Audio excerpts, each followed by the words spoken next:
This is London. His Majesty King George VI.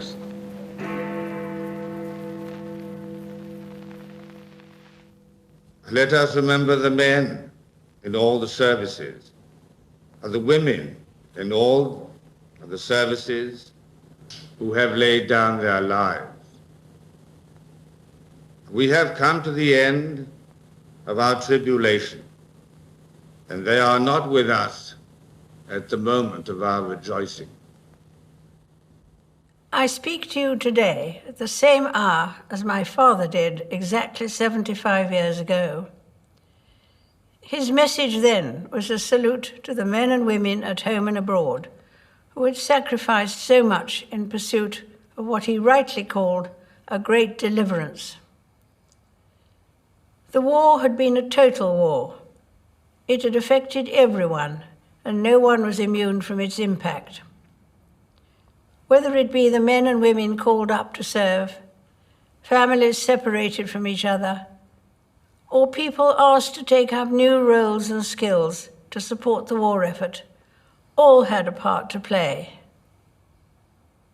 At the start, the outlook seemed bleak, the end distant, the outcome uncertain.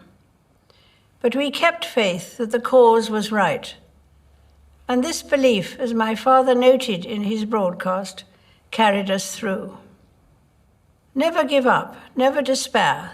That was the message of VE Day.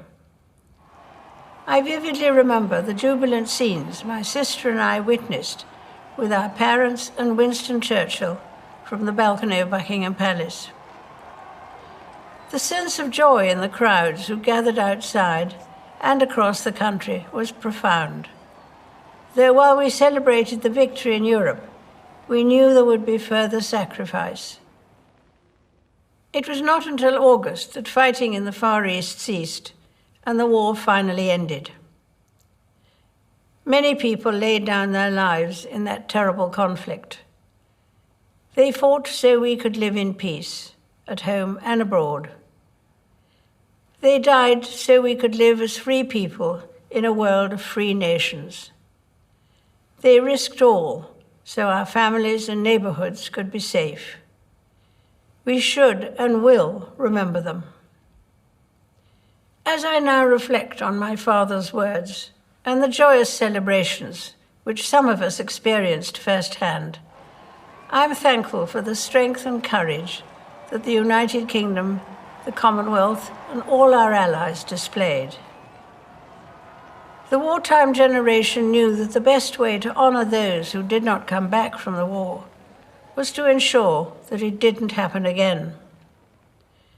The greatest tribute to their sacrifice is that countries who were once sworn enemies are now friends, working side by side for the peace, health, and prosperity of us all.